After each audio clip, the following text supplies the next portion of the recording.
now over to Ruud, who's going to talk to us about Sitecore MVC. I'm very excited to see what he has to say. Ruud is here all the way from Holland, so a big welcome to Ruud.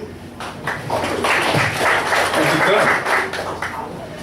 Yeah, like Kurt said, I'm Ruud from Falier, and I'm a Dutch Sitecore consultant working at Partech IT. And I'm going to talk to you about Sitecore MVC tonight. So, what we're going to discuss, and hopefully I get through everything. First of all, the basic concept of MVC. Because can people show hands who is actually using regular MVC.NET without Sitecore? Alright, it's not that many actually. And who's using Sitecore MVC? It's even more. How's that possible? We're going to see which Sitecore renderings are related to MVC, and talk about views, models and controllers, and some important concepts like inversion of control and dependency injection, and finally have a comparison between MVC and web forms, when to choose which technique.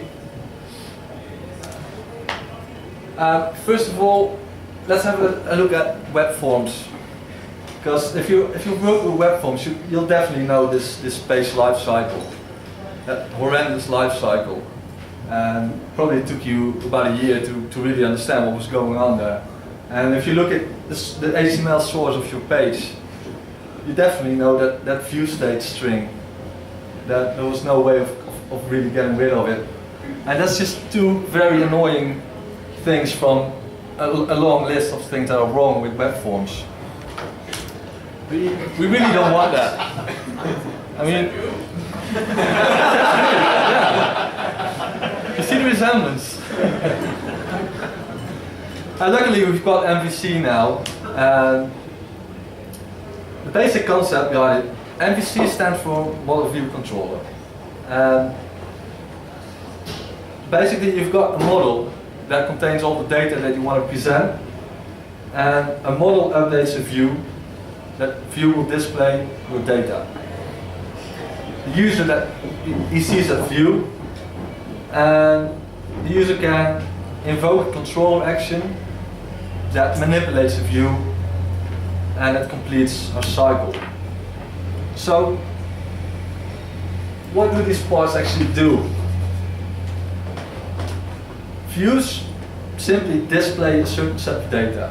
And they don't have any knowledge about where this data comes from. The models, they hold the actual data. You can also put some logic in there for managing the data, but they have no knowledge of how the data is being displayed.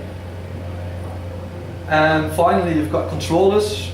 They can execute logic to control what data goes into a model, and which view is used to display the model.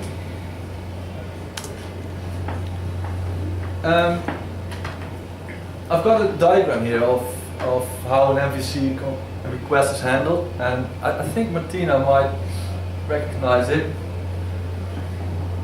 It starts with the browser doing a request to a certain URL, and MVC uses URL routing to determine what controller is linked to a certain URL.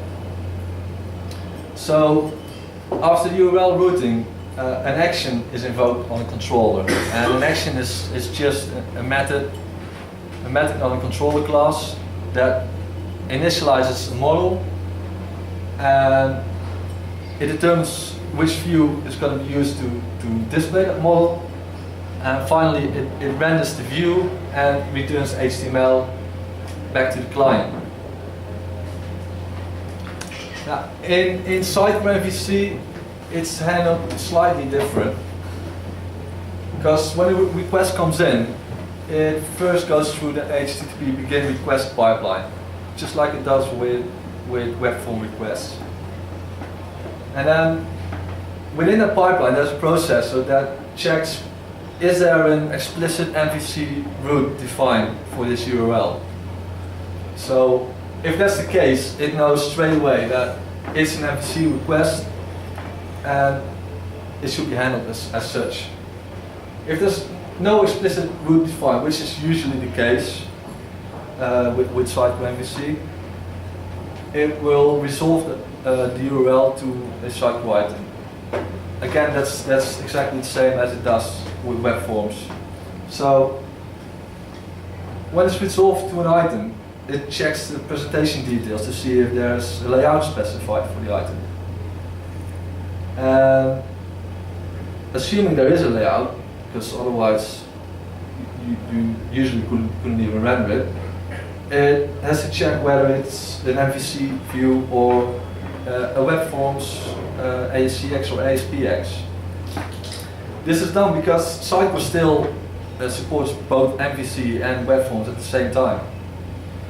And it determines this based on the file extension. So if the layout file is a CS HTML file, then it's considered an MVC request. If it's an ASPX file, it's still considered a web forms request. So if it's not an MVC file, it goes back as a web forms request, and then in case there's no layout specified, then usually you wouldn't be able to render it, because in web forms you must have a layout, otherwise you can't render the item. But in MVC, you've got, if you check in Sitecore 6.6 or higher, so the versions that officially support MVC, you've got 2 extra fields on an item in the layout section of the template. And those are the controller and the controller action field. And you can use those to specify a controller action that is used to render that item. And in that way you can skip all the layout settings and just go straight to that controller action and let that action handle the rendering. So if there's no layout specified, it will check for a specified controller, and if it finds that, it's an MVC request, and otherwise it's a web forms request. Thank you, Martina, for this diagram. Oh. I took it from your YouTube series. No, you're welcome. This looks a lot nicer. Yeah. So I'm gonna look at each component in a little more detail now. Again, views are used to display a certain set of data. You can compare views with markup from web forms, so the ASPX or the ACX, but without the code behind. And they're a mix of HTML and view engine syntax. And most commonly you'll use Razor, which is basically the default at the moment. But you can use different view engines if you like. You're not bound to use Razor. I haven't seen any real life examples of other view engines being used since the introduction of Razor though, because it's just good. Let's look at the syntax. On the left we've got the Razor syntax, and on the right we've got the web forms equivalent, just so you know how it used to look. And you see that everything is based around the @ sign. And instead of those open and close tags, you use curly braces just like you do in your other C# code. So you have the same components as you have with web forms. You got code blocks, expressions, you can use statements, server-side comments. And it's actually, the list is a lot longer than I've showed here. And it's easy to find. If you Google for Razor syntax, I think this is the first hit you get.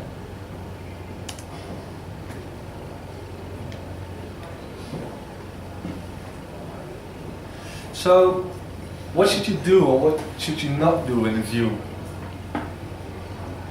You should use a view just to display data from a model.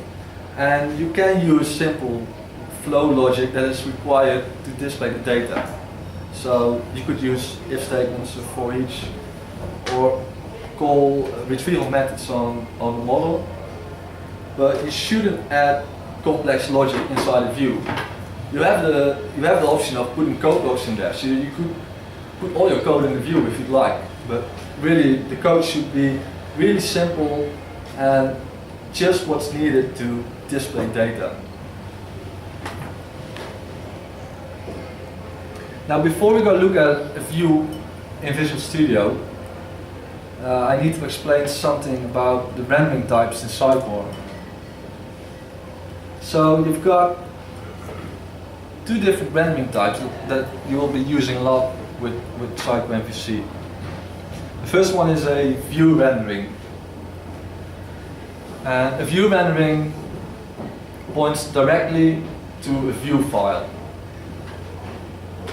You can compare it with a sublayout. That a sublayout would point directly to an ASCX, and this does the same, but with a razor view. And then you've got the controller action, which points to the controller rendering, which points to a controller action. So that way, you let the controller action decide which view to use to render. You'll see later on when you have to use a view rendering and when you have to use controller rendering. So let's take a look at some code in Visual Studio.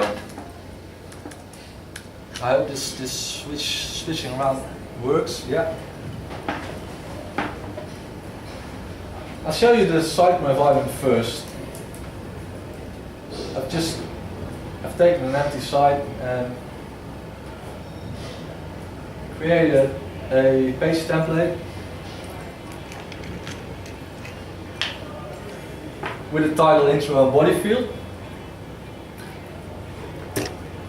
And for the presentation, I've only created a new layout, which I've called default layout, and I've pointed that to a CS.html file. So if I use this layout on an item, it knows it's an MVC request because it's a CS.html extension. And I've created a few dummy items and some sub-items. And then in Visual Studio, I've got my layout file right here, and it's just some HTML. Oh, this is the first thing that you need to know, that every view needs to define which type of model goes in there. So what type of data can we expect?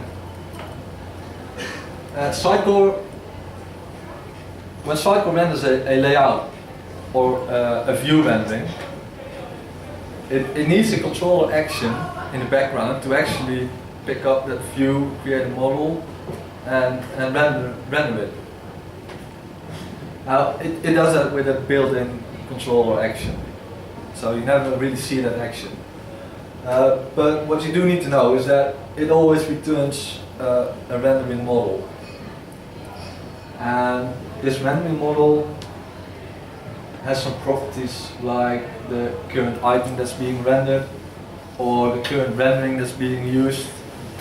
So we can use that to access our context item. Well, I've got some, I've defined a step header here, and we're going to output some content. So the way I access the model is by just putting a model. This is a property that's defined on every view by default.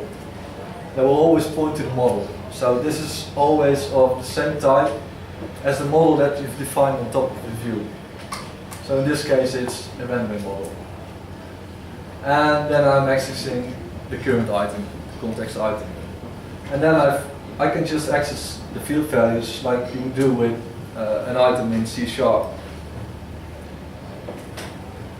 So if I render this on the home item,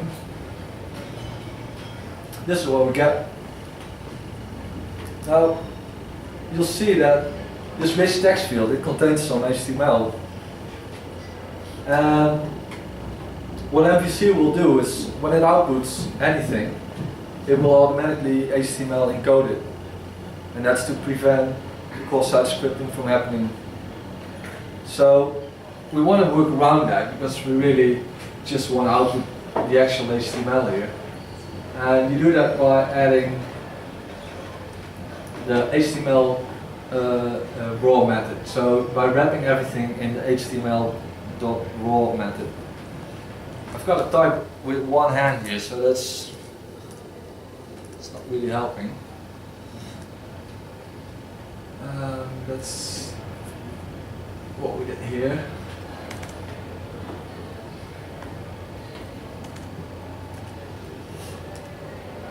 And when we refresh that, you'll see that the HTML is now rendered like it should. Now this works fine, but I'm just outputting the raw values. If I look at this in the page editor, and Martina's just showed us in her presentation that we should implement page editing. This is not editable at all, because it's just stacked values. Now, going back to Visual Studio, Martina already hinted to the HTML.Sitecore method, and let's see how that works.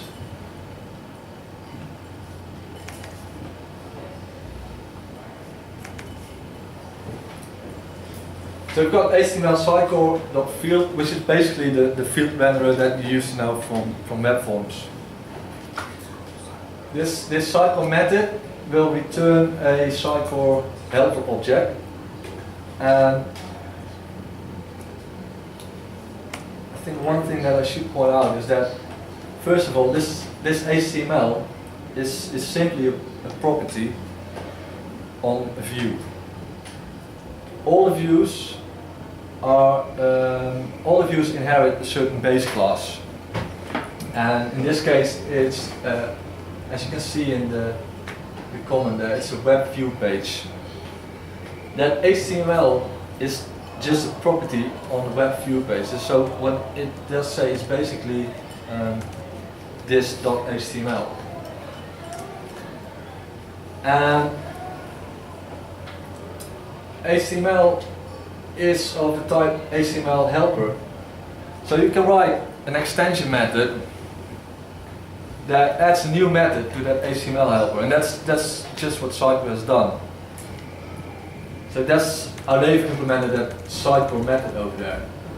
And I've got a few examples of that as well. But at some point, you might want to add your own functionality to this without putting logic in your view, but you do want to make some calls to logic that is used across a lot of views and not really bound to a certain model, if you know what I mean. So what Sitecore has done here with the Sitecore helper, I've done that with the MVC demo helper. So I've created an extension method, and I've put that on HTML helper.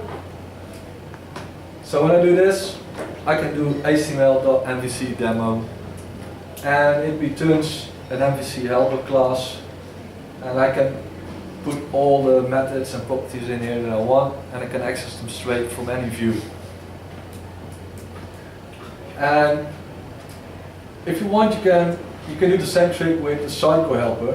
If you just want to keep everything within that Sitecore helper, which makes sense because it tells you that it's part of Sitecore, you can just write an extension method for the Sitecore helper class.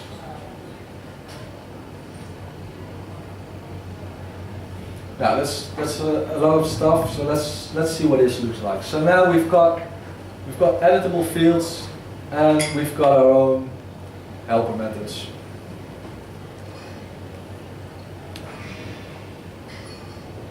And I'm still in page editor mode, so I can now edit these fields.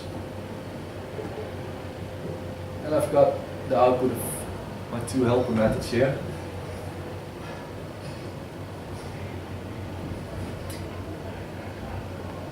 Now there's some simple logic that you should use. I mean, you can use any logic, but which I've put here, below here. So let's put a list of sub items at the bottom of each page. I see that the tabs are a bit messed up.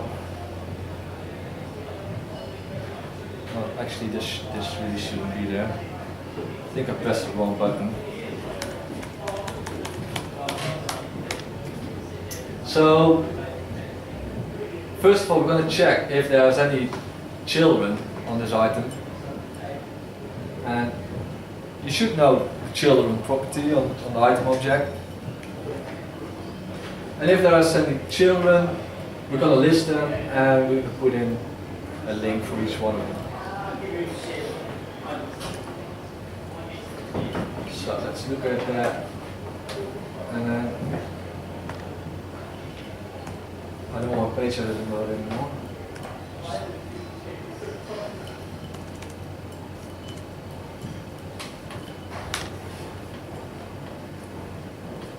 There's the content again and our subpages. And if there's no subpages, it tells you there's no subpages. And you can go back to home. Great. But now I've put everything in my main layout. And that's not how we want to work with Sitecore, because you want to build components. So let's take a look at how you componentize this. I'll disable all the stuff I've put in here with some server-side comments.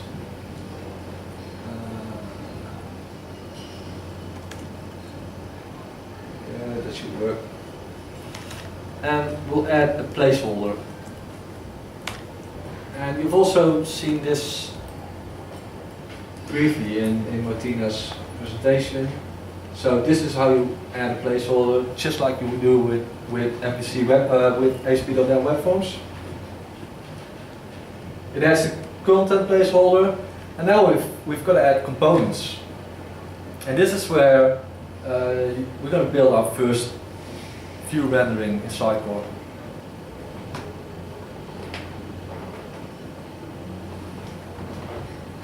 First of all, we're gonna. Where's my mouse? Hello? Ah, there it is. It's a bit jumpy tonight. First, we're gonna add a few renderings, and I'm gonna add one rendering for the content section, so the title, the intro, and the body, and then another one for the subpages. So these are two view renderings. They both point directly to a view, and I've modified the presentation details for my demo page.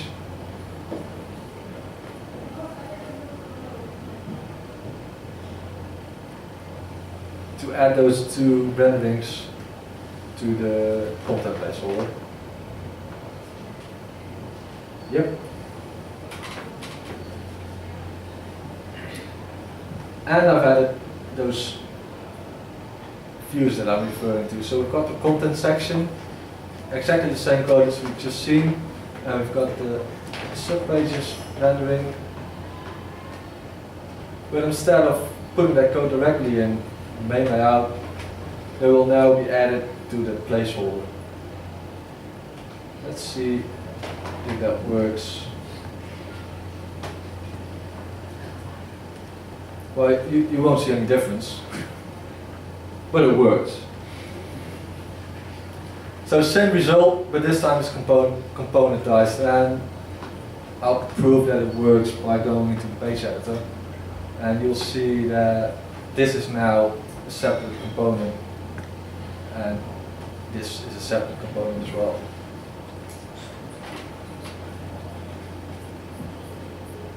One last thing that I want to tell about views. I told you earlier that all the views inherit from a certain base class. And there's some other stuff in here like this rendering model is actually in the Sitecore MVC presentation namespace. Usually I have to specify the full namespace, or you have to add a using statement, just like you do in a regular C# class. So you can say using Sitecore, and then you can access all the classes from Sitecore, from the Sitecore namespace in your view. But if it's stuff that I'm using in most of the views, I much rather want it to be automatically added as a using statement. And you can do that in the web config for the views folder. So the views folder will have its own web config. And you can define the default namespaces in there. And you can also say all the views should inherit from this base class. Now, by default it's a different class than the one that's here. Because I'm using class mapper, I'll tell you something about it later. So, another way of, for example, adding those helpers would be to create your own implementation of the base view class and just add methods to that. But I thought it was important to know that this web config exists and you can configure these things in there.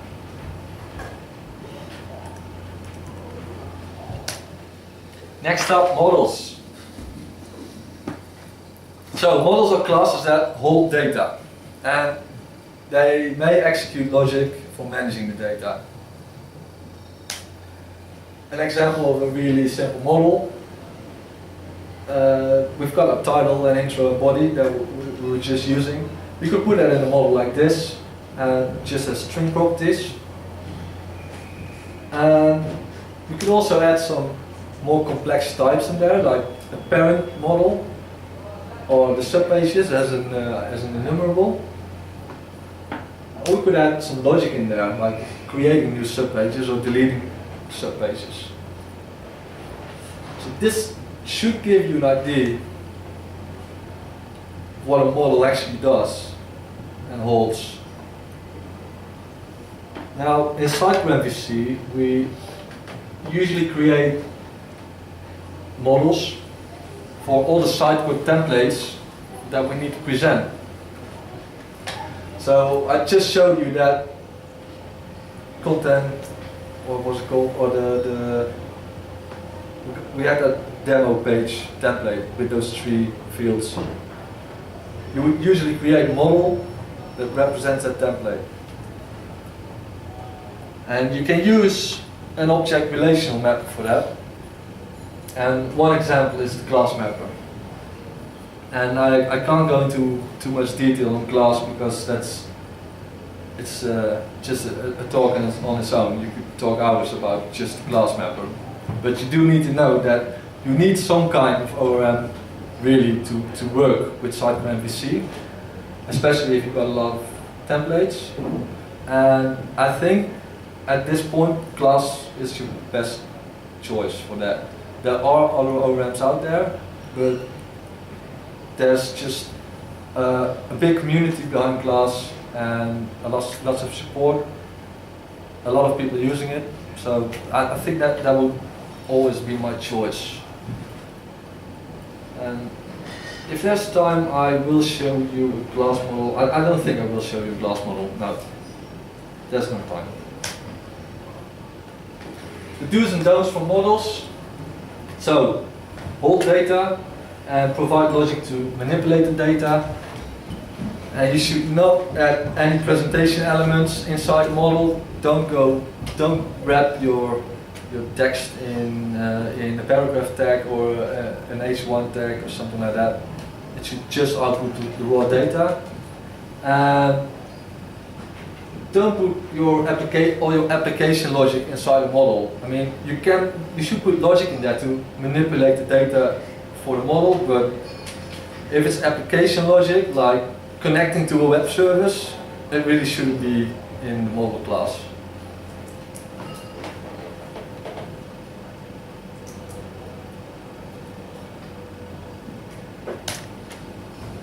Alright, controllers. So controllers, they're classes to execute logic to execute logic to retrieve the data that is used to initialize models and to determine which view is used to display it. And if I go back a few slides, remember this one. So when your browser does a request to a certain URL, it's routed to a certain controller action. And I'm going to zoom in to that a little right here. Let's say our URL is /space/news. We do request to that. It ends up at the page controller and at the news action. And then inside that action we create a model by pulling some data out of some kind of repository. And then we just say return the view for this model. And in this case, because our action is called news, MVC will already know, well, it's probably going to be news.cs.html. So if I don't explicitly specify which view to use, it's going to try to determine which view to take. And it will render that view using that model. And I've got an example of controller here. Controller action. So this is a demo controller and an action to generate a news overview. What it does is it takes a root item from Sitecore, and underneath that item it expects news items, and it calls a web service to get the current temperature, and then creates a news overview model with those items and temperature, and it returns a view. We'll be coming back to this slide later on.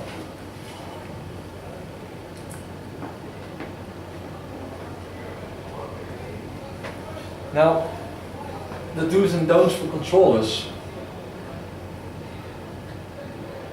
What you should do is retrieve data that is required to initialize models. So, by any means, call Sitecore to retrieve certain data, call web services, and then initialize a model using that data, and then return the appropriate view or other action results.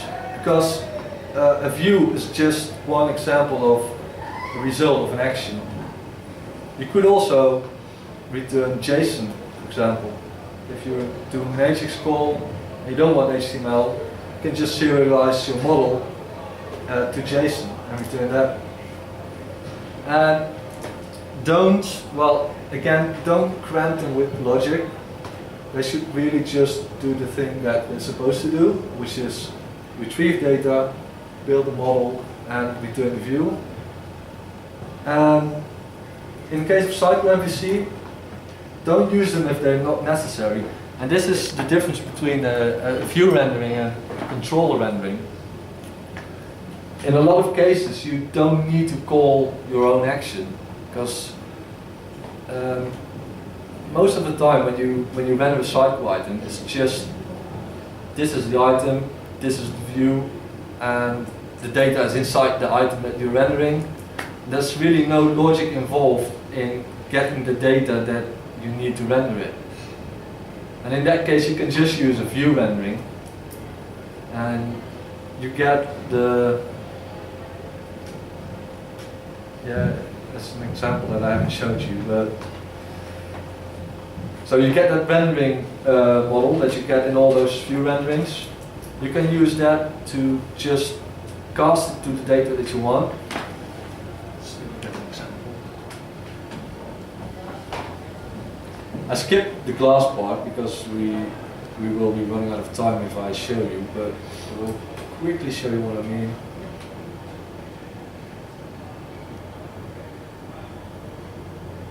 So in the first example, we had this content section with a rendering model. That model is used by default for all view renderings, but it really doesn't say anything about what data is in there. It's just an item and we still got to figure out which fields are in there. If you use object relational mapping to create models for specific cycle templates, then, let's take this one, then you could say, I've got a model with title, intro and body, and then this cycle field maps to that property and this field to that property, and this whole model is meant to represent this cycle template. And then in the view, instead of taking data directly from the rendering model,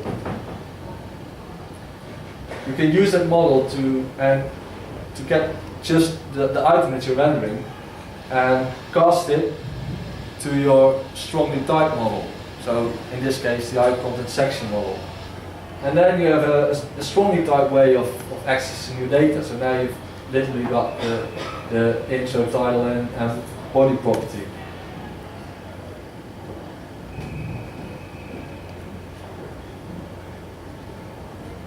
So in this case, I don't need a controller action to initialize that model. It will only involve writing a controller, writing an action, and then it will only result in more code. And that's what I meant with don't use controller actions when they're not needed.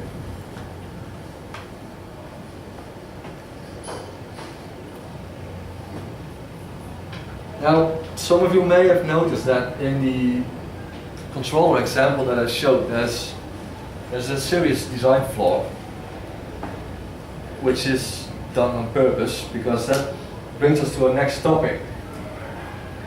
Inversion of control, or IOC. And who knows what IOC is? Okay. Who's using it? Alright.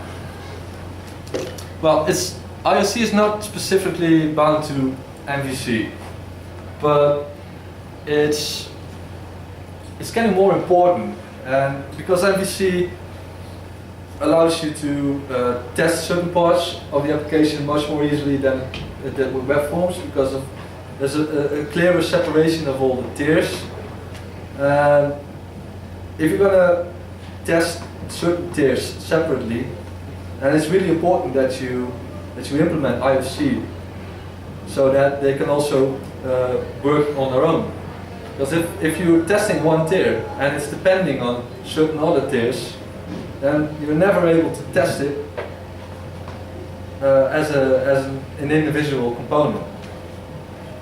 Now, implementing IOC, first of all, I was looking for one sentence to explain what IOC is. Because, to be honest, in the beginning I had some difficulty understanding it myself. This is the first thing that I found on Wikipedia, and you can read it yourself. I'm not even going to read it because I still had no idea what they were talking about when I read this. I tried to come up with my own definition. It's a decoupling of dependencies by isolating code for certain responsibilities into separate libraries and referring to those libraries using their interfaces instead of their concrete implementation. And I think that's what it means, but it's still doesn't really explain it. But basically it's this. It serves a certain purpose, and that is to decouple the execution of a task from implementation. You'll see this in an example which will explain it a lot better than just these words. And it focuses a model on the task that it's designed for. And it freezes off assumptions of how other systems work. So it can work on its own without needing all its dependent modules. Now, what it looks like in code is like this. This was the example that I showed you first. So what are dependencies in this code? Well, one dependency is this line here. I must have this Sitecore context database in order to execute this get item and get my item. So if I run this, if I create this controller in the unit test with no Sitecore context, this will fail right away. And the second dependency is this weather service. So I must have a connection to this weather service, and otherwise I won't get any data from this, or I'll get an exception and it will all fail. So this is called tight coupling. This is really, the dependencies are tightly coupled in this module.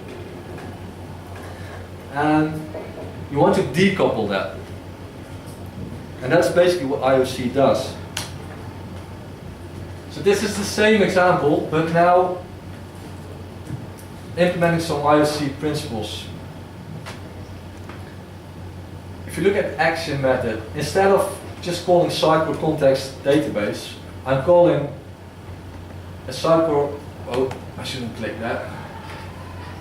I'm using a Sitecore context object. And this object is based on an interface, and it doesn't know anything about the actual implementation of it. Because nowhere in this code does it specify which implementation is being used. It's just an interface. So it only knows that I'm calling an interface and it has an item manager which has a get item method, and I'm expecting an item in return. But who is going to implement it? I don't know. And same goes for the weather service. And when this controller is constructed, only then will I inject the dependencies that are going to be used. Now this is an example of loose coupling or loose coupled dependencies. In other words, the dependencies are not hard-coded.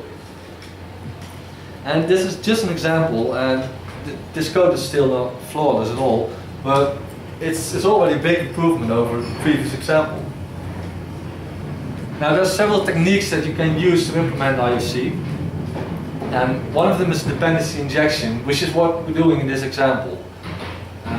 We're injecting the dependencies for this module, for this controller, at runtime. We're not implementing it straight away. Now, for dependency injection, there are a few methods that you can use. So one of them is constructor injection, and that's what we did in the example. So when we construct the module, that's when we determine which implementation of the dependencies are being used. You got parameter injection, which is done when you call a method, or setter injection. Now, with this, we still need to construct all our objects and inject those dependencies, inject the final implementation that's actually going to do the job.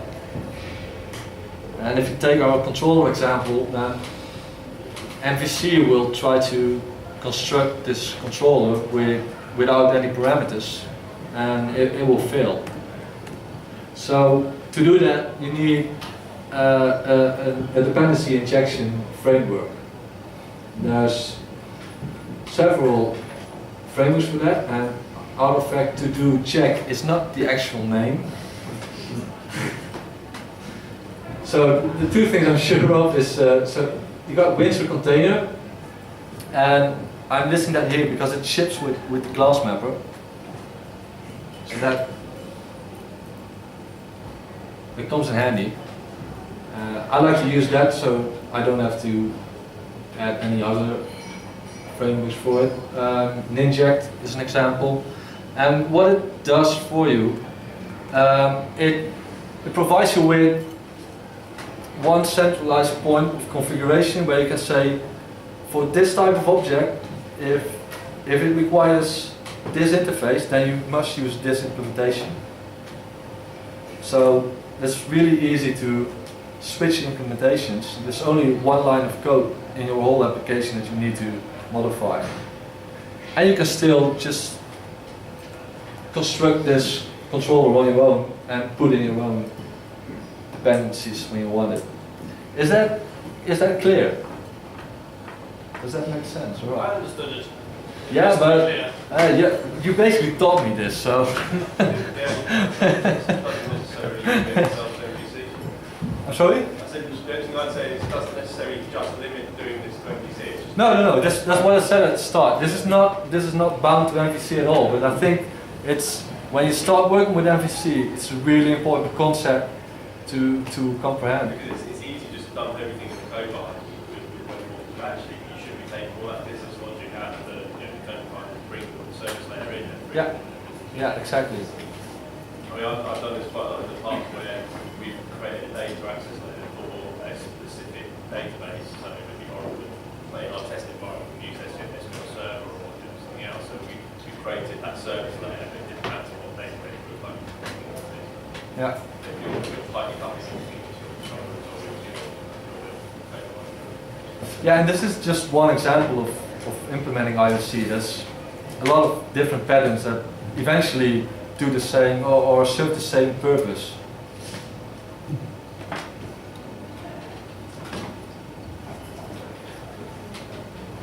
Alright, still got one example for dependency injection, because you don't necessarily have to use a dependency injection framework. There are cases where you can just get away with adding a parameterless constructor and say use these implementations. But do keep in mind that you still have the dependency in your code then, but it's only there if you're using the parameterless constructor. You can still create this and inject your own parameters, your own dependencies in that other constructor.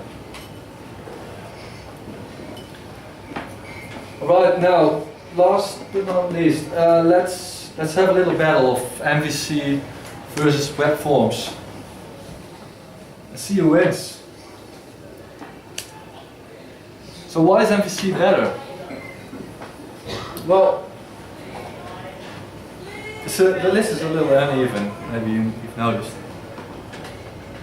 The page lifecycle is a lot simpler and more efficient.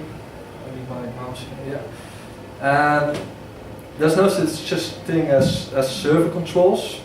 You only have HTML controls, and you don't really need to debug to see what HTML output ASP.NET is going to generate, because you define that. You can have multiple forms on one page. There was always a limitation with web forms. You got that one single big form around everything. And there's no more view state. I mean, the whole web is stateless by nature, and MVC matches that architecture more closely. And web forms was only introducing state and thereby introducing bugs that come with state by implementing introducing the view state. And it's a lot easier to work with Ajax. All web applications require Ajax these days. Page reloads are not that acceptable anymore. MVC makes it a lot easier by, for example, by returning JSON as a result. And in combination with jQuery, it just works a lot more efficient than web forms. And in web forms, you're often bound to the HTML that's being generated for you.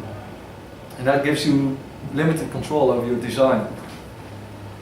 So, in the end, web forms is an extremely complex abstraction of HTML and JavaScript. That's basically just what it is. It's abstraction built around something that isn't that difficult, and we really don't need it anymore. We've got better alternatives now. And also because it's an abstraction, it needs to be kept up to date. Because it's an abstraction of HTML and JavaScript, which is evolving really fast. And web forms is just not evolving at the same rate. And you don't have the issue with MVC. And on the other side, there are a few reasons for sticking to web forms. If you've got a big legacy application that's completely written in web forms, it doesn't really make sense to add a few small MVC components. It just would make the application less transparent. I would still use web forms in that case. Or if you're doing prototyping, you've got an idea, you just want to do a quick prototype or mock up a demo, you can still use web forms because it's really quick clicking some things together. And if you create a prototype and you apply the IOC principle, you can still reuse the core of your prototype code. You just throw away the GUI code that you've written. And team knowledge is a reason to stick with web forms. If you've got an entire team that only does web forms and you've got this client and he wants his project done in 4 weeks and you don't have time to learn MVC in that period, you should probably stick to web forms. But even if the knowledge is not there, at some point you've got to learn new things. If you're going to wait for everybody to understand MVC, you're going to wait a long time. You just got to do it. And hopefully you've seen now that it's not that difficult. There's not a big learning curve if you switch to MVC. And there are a lot of resources out there. A lot of resources for MVC, but also a lot for MVC in combination with Sitecore. So I would definitely go for it.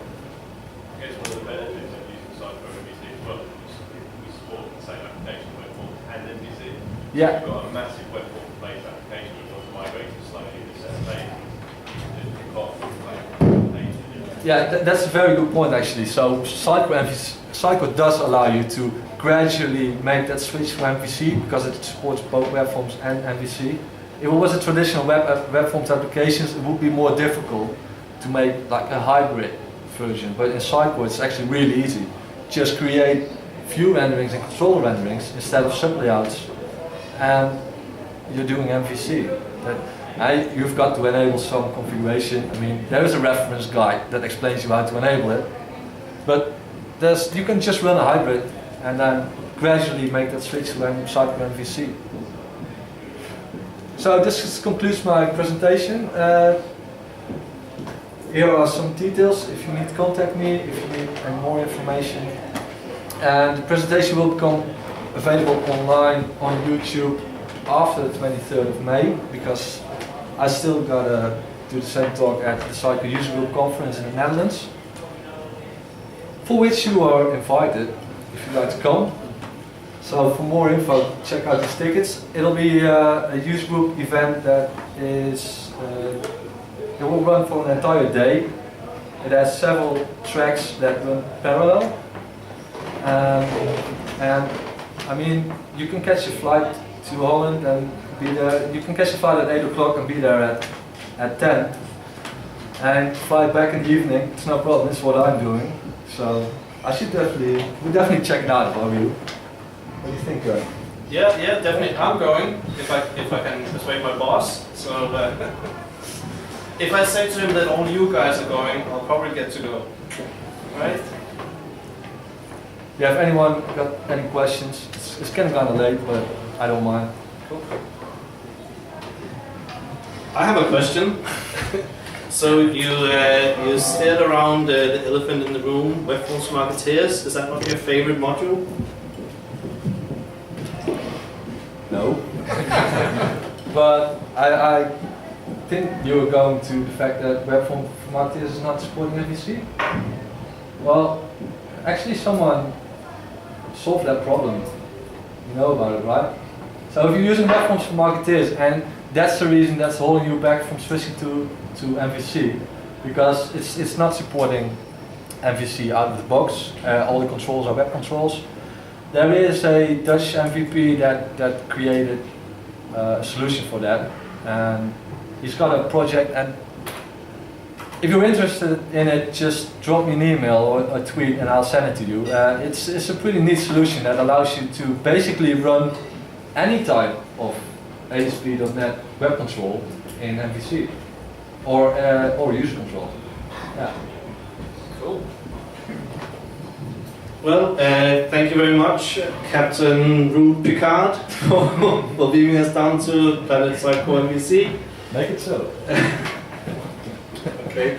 So I do, a big hand to Ruud. Thanks for coming.